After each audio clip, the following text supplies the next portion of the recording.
शिक्षा अधिकारी की परीक्षा हो या फिर उत्तर प्रदेश पीसीएस की या फिर यूपीएससी की, किसी भी परीक्षा की अगर हम बात कर लें और आप अगर ज्योग्राफी के पॉइंट ऑफ व्यू से देखेंगे तो ये जो बुक है ये बुक एकदम परफेक्ट है। मतलब कोई भी एग्जाम हो, समीक्षा अधिकारी का हो, उत्तर प्रदेश पीसीएस हो, यूपीएससी हो या फिर कोई भी स्टेट लेवल का एग्जामिनेशन हो, अगर आपने इस बुक को कवर अप कर लिया दैट मीन्स कि आपने ज्योग्राफी पूरी अच्छे से कवर अप कर ली है। सो हमारी यहाँ पर कोशिश यही रहेगी कि जितना सिंप्लीफाइड वे में इस बुक को आपको समझाया जा सके, हर एक चीज़ आपको बताई जा सके, वैसी हम कोशिश करें। सो उसी प्रयास में आज जो है हम पार्ट बी के चैप्टर 7 को देखेंगे, जिसमें हम अर्थक्वेक यानी कि भूकंप को देखने वाले हैं।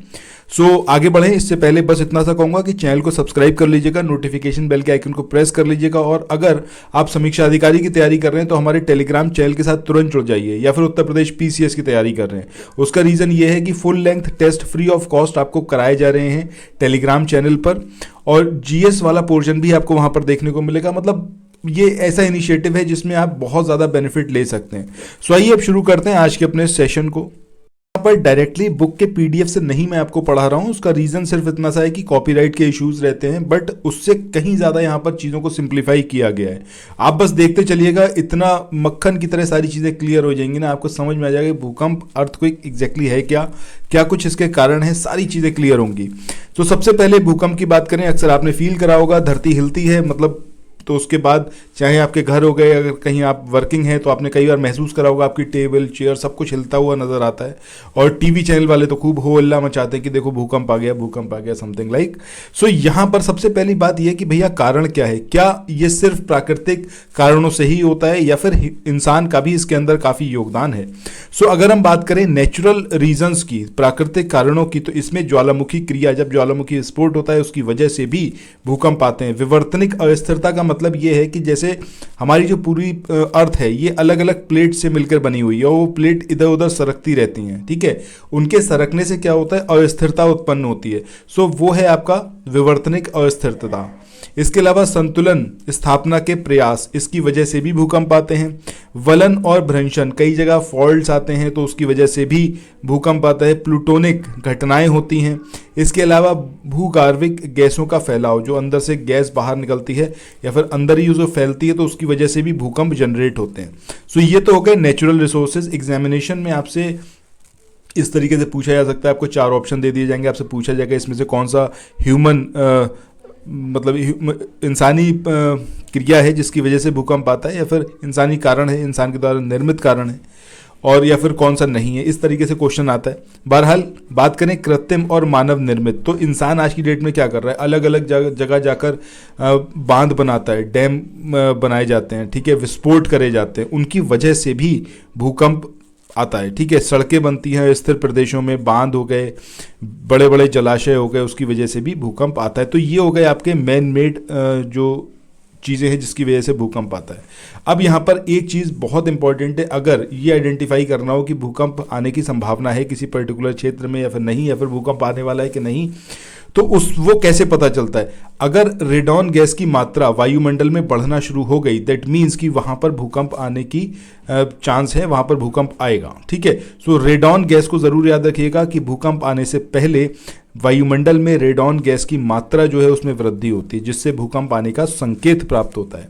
अब भूकंप के अलग अलग पार्ट हैं, जैसे कि हम बात करें क्या भूकंप मूल की, यानी कि फोकस। तो फोकस का मतलब है उस स्थान से जहां से भूकंपीय तरंगें उत्पन्न होती हैं, प्रोड्यूस जहां से होती हैं, वो है फोकस। समीक्षा अधिकारी सहायक समीक्षा अधिकारी के लिए प्रयासरत हैं, और आप लोग हिंदी के टेस्ट को, फुल लेंथ टेस्ट को डेली बेसिस पर देखना चाहते हैं, उसको सॉल्व करना चाहते हैं, सो हमारे फ्री टेलीग्राम ग्रुप के साथ तुरंत जुड़ जाइए। ये जो फ्री टेलीग्राम ग्रुप है इसका लिंक आपको डिस्क्रिप्शन बॉक्स में मिल जाएगा, और इस वीडियो के मैसेज सेंटर में भी मिल जाएगा, ठीक है, या फिर भूकंप मूल।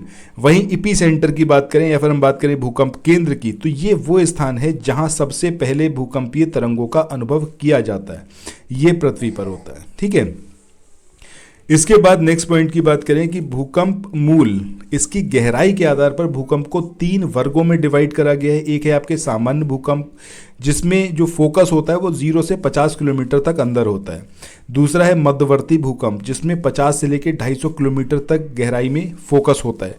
तीसरा आता है आपका गहरी या फिर पातालीय भूकंप, इसमें 250 से लेकर 700 किलोमीटर तक की गहराई होती है। सो ये 3 अलग अलग कैटेगरी हैं, सामान्य, मध्यवर्ती और गहरी या फिर पातालीय भूकंप।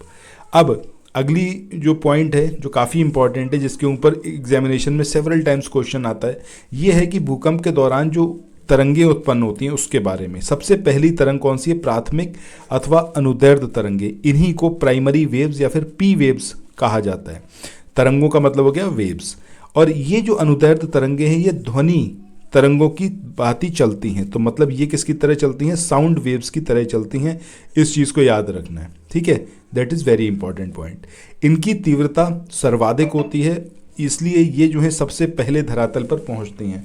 सो एग्जामिनेशन में जो पूछा जाता है वो यही पूछा जाता है कि इसमें से कौन सी तरंगे हैं जो सबसे पहले धरातल पर पहुंचती हैं। तो याद रखना है प्राइमरी वेव्स, ये सबसे पहले धरातल पर पहुंचती हैं। और ये जो ठोस के साथ साथ तरल और गैसीय माध्यम में भी विचरण कर सकती हैं, ठीक है, मतलब ठोस से भी गुजर सकती हैं, ये तरल पार्ट से भी गुजर सकती हैं और गैसियस मीडियम से भी। तो तीनों ही मीडियम से ये तरंगें प्राइमरी वेव्स गुजर सकती हैं। लेकिन अगर हम बात करें ठोस की कंपैरिजन में, तो तरल माध्यम में इनकी गति मंद हो जाती है।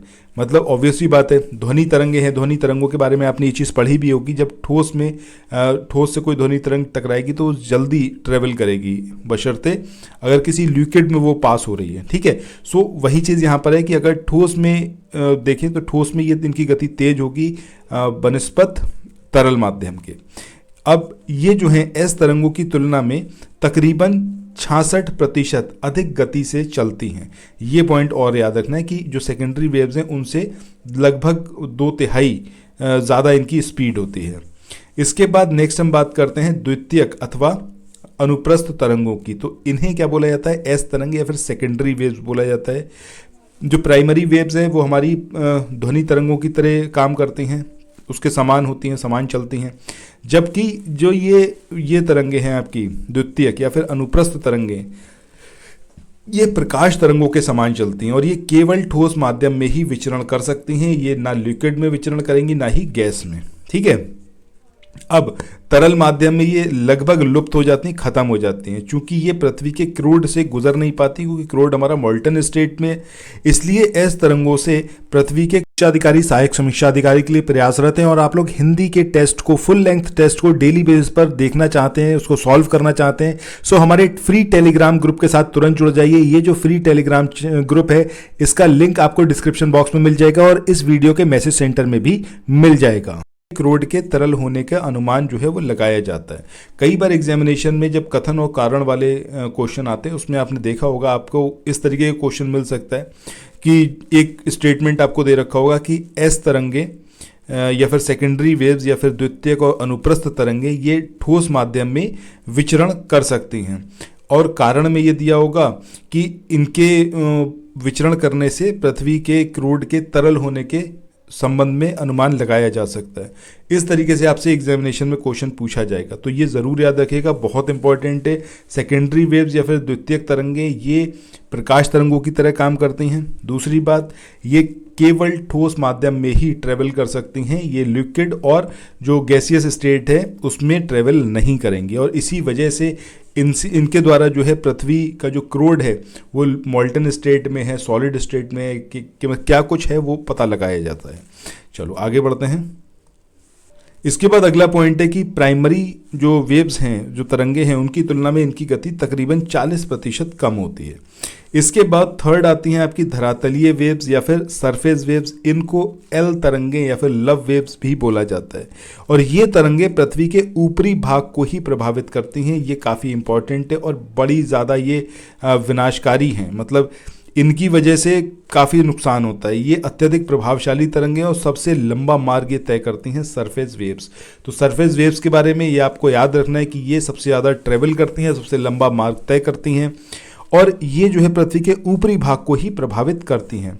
इनकी गति बहुत धीमी होती है एवं यह सबसे देर में पहुंचती हैं, परंतु इनका प्रभाव सबसे विनाशकारी होता है। लव वेव्स कहते हैं ना कि जो प्यार होता है कई बार इंसान को बहुत ज़्यादा नुकसान पहुंचाता है, तो इस तरीके से इसको आप यहाँ पर याद रख सकते हैं, ठीक है। इसके बाद आगे बात करते हैं। चलो अभी तक हमने बात कर ली कि क्या रीजंस होते हैं भूकंप के, हमने ये देखा कि किस तरीके से उसको कैटेगराइज करा गया है भूकंप को, भूकंप के फोकस के पार्ट को देखा हमने, एपिसेंटर को देखा हमने, ये देखा कि कौन कौन सी तरंगें उत्पन्न होती हैं, ये सारी बात हो गई। अब बात ये होती है कि इसको मापा कैसे जाता है। तो सिस्मोग्राफ, इसके थ्रू इसको मापा जाता है और 3 स्केल हैं जिसमें इसको मापा जाता है। अब एक आता है आपका सबसे पहला रॉसी फेरल स्केल, इसके मापक जो हैं वो 1 से 11 रखे गए हैं। मार्कली स्केल की बात करें तो यह अनुभव प्रधान स्केल है और इसके 12 मापक हैं। वहीं रिएक्टर स्केल की बात करें तो यह गणितीय मापक है और इसकी तीव्रता 0 से 10 होती है और रिएक्टर स्केल पर प्रत्येक अगली इकाई पिछली इकाई की तुलना में 10 गुना अधिक तीव्रता रखती है। ये बहुत ही इंपॉर्टेंट पॉइंट है, इसको ज़रूर याद रखें। मतलब 0 से जब 1 पे जाएंगे तो 0 से लेके 1 के बीच में 10 गुना मतलब तीव्रता उसकी बढ़ जाएगी, इस तरीके से। ठीक है, सो ये वाला पॉइंट आप ज़रूर याद रखें कि ये रिएक्टर स्केल, इसी के ऊपर क्वेश्चन आता भी है अक्सर। ये जो है गणितीय मापक स्केल है, इसकी तीव्रता 0 से 10 होती है और रिएक्टर स्केल पर प्रत्येक अगली इकाई पिछली इकाई की तुलना में 10 गुना अधिक तीव्रता रखती है। इसके बाद नेक्स्ट हम बात करते हैं समभूकंपीय रेखा। अब ये समभूकंपीय रेखा का मतलब क्या है? इसका मतलब ये है कि समान भूकंपीय तीव्रता वाले स्थानों को जब मिलाया जाएगा तो वो जो रेखा आएगी निकल के, वो कहलाएगी आपकी समभूकंपीय रेखा। ठीक है, समान भूकंपीय तीव्रता वाले स्थानों को मिलाने वाली जो रेखा होती है वो क्या कहलाती है? आपकी समभूकंपीय रेखा। इसके बाद नेक्स्ट है आपका होमोसेस्मल लाइन। अब ये जो होमोसेस्मल लाइन है ये एक ही समय पर आने वाले भूकंपीय क्षेत्रों को मिलाने वाली जो रेखा होती है वो क्या कहलाती है? होमोसेस्मल लाइन। ठीक है, मतलब एक ही समय पर जो अलग अलग क्षेत्रों में जो भूकंप आ रहा है तो उन भूकंपीय क्षेत्रों को एक साथ अगर मिलाया जाएगा तो वो लाइन क्या कहलाएगी? होमोसेस्मल लाइन। इसके बाद आगे बढ़ते हैं, बात करते हैं भूकंप का वैश्विक वितरण। कहाँ कहाँ भूकंप ज़्यादा आते हैं, कहाँ पर कम आते हैं। सो विश्व में भूकंपों का वितरण उन्हीं क्षेत्रों से संबंधित है जो भूगर्भिक रूप से अपेक्षाकृत कमज़ोर और अव्यवस्थित हैं। मतलब जो अनसेटल्ड हैं, जो वीक हैं, वहीं पर ही भूकंप आने की संभावना सबसे ज़्यादा हो जाती है। और मोटे तौर पर कहें तो 2 विवर्तनिक घटनाओं से संबंधित हैं ये। एक है आपका प्लेट के जो किनारे होते हैं, जहाँ पर 2 प्लेट्स ऐसे मिल रही होती हैं, जैसे इंडियन प्लेट और इधर आपका यूरेशियन प्लेट, ये मिल रही है। इंडियन प्लेट इधर इसको पुश कर रही है, जिसकी वजह से हिमालयी क्षेत्र में पूरे नॉर्थ इंडिया में भूकंप का खतरा बना रहता है और अक्सर आप इसको महसूस करते होंगे। दूसरा है भ्रंशों के सहारे। ठीक है, तो ये 2 पॉइंट हैं जिसकी वजह से मतलब जो सबसे ज़्यादा सेंसिटिव जोन होते हैं।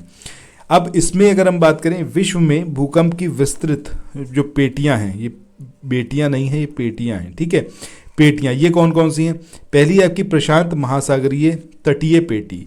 ये विश्व का सबसे विस्तृत भूकंप क्षेत्र है, जहां पर संपूर्ण विश्व के लगभग 63% भूकंप आते हैं।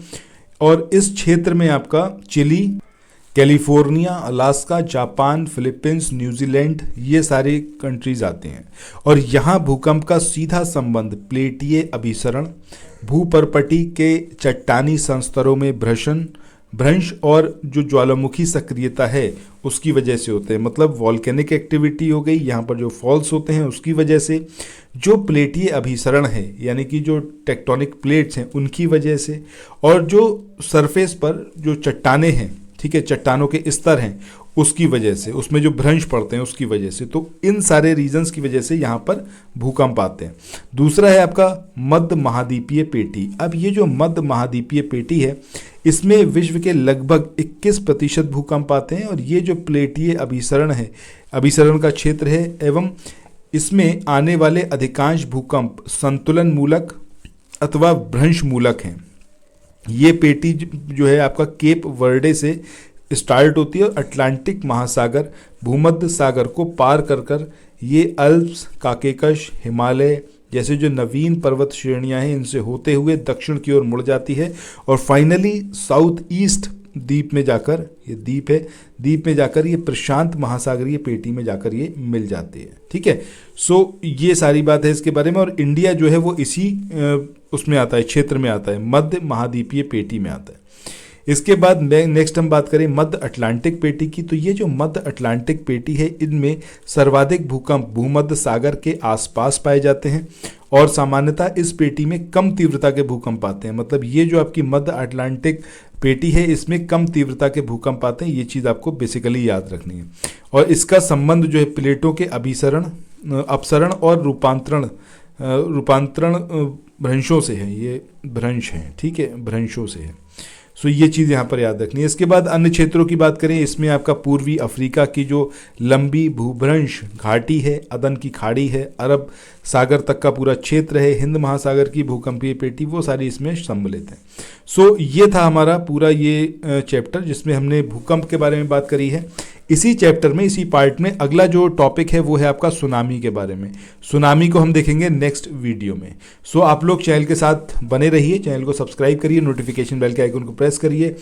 और जो हमारा पेड ग्रुप है, अगर आप चाहें तो उससे आप जुड़ सकते हैं। वहाँ पर आपको बहुत सारी चीज़ें देखने को मिलेंगी। समीक्षा अधिकारी का एग्जाम जो अगले 30 दिन में होने वाला है, उसके पॉइंट ऑफ व्यू से। उसके बाद उत्तर प्रदेश PCS में भी आपको बहुत ज़्यादा बेनिफिट होगा। सो थैंक्स फॉर वॉचिंग, मिलते हैं नेक्स्ट वीडियो में। Bye bye.